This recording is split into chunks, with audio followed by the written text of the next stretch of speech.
What show? The Whitey Show, the Whitey Show. Whitey Show. I'm the review who loves to say son of a bitch. The same review who hates most Nintendo shit. I'm the one who calls games what they are. I even own the 360 and hate Gears of War. Guy who spends his money on games, fucking cards. Just a funny guy who became a YouTube star.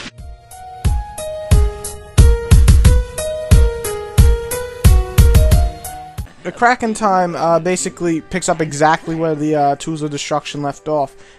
This time Ratchet and Clank are separated and on basically separate missions throughout a good amount of the game. Dr. Nefarious is basically up to his evil ways again of, you know, dominating the world and using the time travel to change the past. And Ratchet's meeting up with one of his old Lombax friends. So it's kind of like separate stories intertwining with each other, and then of course they come together in the end. So without going into too much detail, the story itself is pretty good. I mean, I felt it just wasn't as grasping as Tools of Destruction or some of the older titles. I, however, did enjoy the humor in the game. It is still present. Oh no, we're gonna die! We're gonna die! Oh, good thing I'm wearing clean underwear! Will you shut up? We are not gonna die! Aphelion, engage gravimetric stabilizers! Negative. Stabilizers offline. Thrusters offline. Landing flaps offline. Alright, so we're gonna die.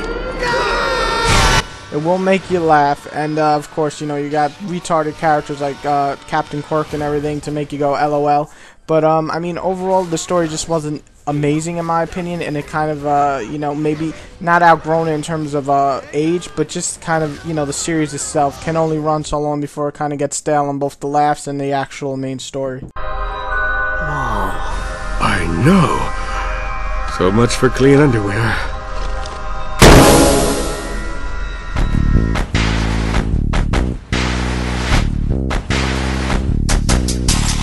The graphics, I have to say, are pretty disappointing. They're not bad. They're even great at times. It just doesn't feel like I was wowed like the last Ratchet and Clank. The last Ratchet and Clank to me almost looked like, not a Pixar movie, but at times it sure did. It just looked really amazing. Then again, it was the beginning of the PS3 Lifeline, so that could contribute to that overall thought process.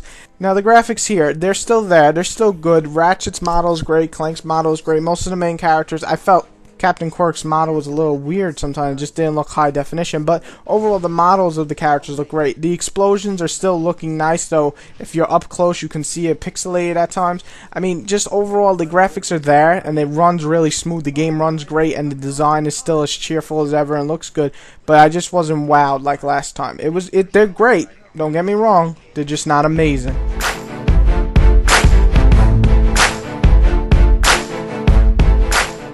So we hit the gameplay, and let's be honest, this is the main thing of Ratchet and Clank. This is what you get the enjoyment out of these games. Basically, they give you an arsenal of weapons. No, that's not a pun. And you can use all these different types of weapons in different situations, such as using this little robot that is hilarious named Mr. Zircon, I believe. And it's just, he follows you everywhere, and he basically backs you up. It's like a sidekick. You have weapons like a shotgun. You have weapons like you throw these electric things to make a fence, and then between that will electrocute the enemies if they come near you. You have all these different weapons, and without spoiling it, you're going to love the amount of weapons you get. There's just so many different ones, so many different combinations, that you're just going to really enjoy that part of the game. And the action keeps up, like I said, in the graphics very well, and it never feels like slowdowns no matter how many weapons or objects you're using on the screen. Besides the chaotic and awesome battle scenes, you also have some platforming in the game and some puzzles to figure out.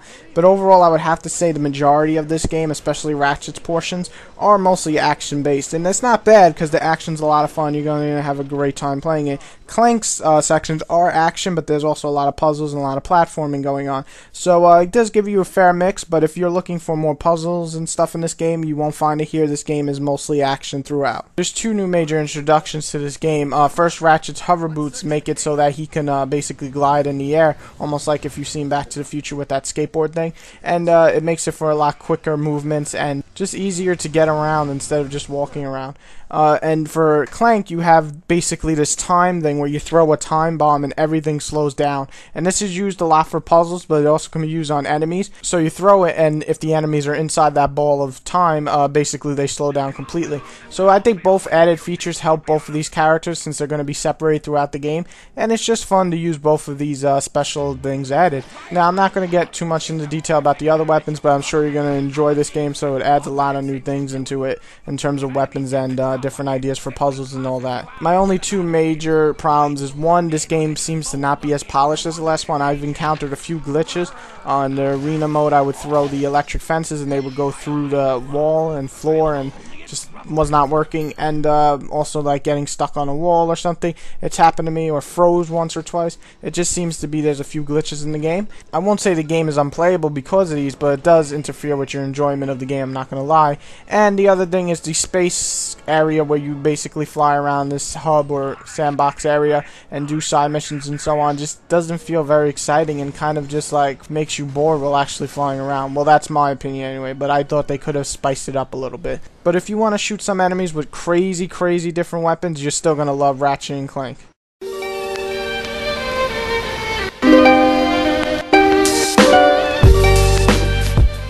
Overall, Ratchet and Clank delivers on most of its things. The gameplay is easily the best part of this game, thus makes it a very enjoyable game.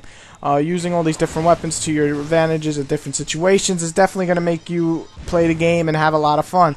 I do feel the series is beginning to show its age, sadly, just because, like I said, the story is just not as entertaining as the last one, or Jack 2 or 3, for me anyway. Those are personal opinions. You may love this story, but for me, it just kind of gets a little stale. And as I said, the graphics aren't just mind-blowing like the last one, and that can be because it came out at a different time, and the graphics weren't as high presented in the game. But here, they're great at times. They're just not, wow, you know, not like Pixar almost level. And, you know, the combat is there. I'm loving it, but with the glitches, it kind of gets annoying. And like I said, the side area is just not working for it, though. There is a good amount of them. Even with the side missions and the main story, the game won't take you more than 20 hours. I say anywhere from 13 to 15 hours and you'll be done with the game. But let me make this next statement clear. If you're a Ratchet and Clank fan or a Jack fan or games like this, like platforming and shooting and so on, pick the game up. I'm sure you're going to love it in your collection. I'm sure you're going to replay it more than once. However, if you're not a huge fan of these games, but you do want to get a little action in, I would say rent it. It's a great rental. It is a lot of fun at times. It's just held back by a few problems, and the series itself is just getting a little stale for me.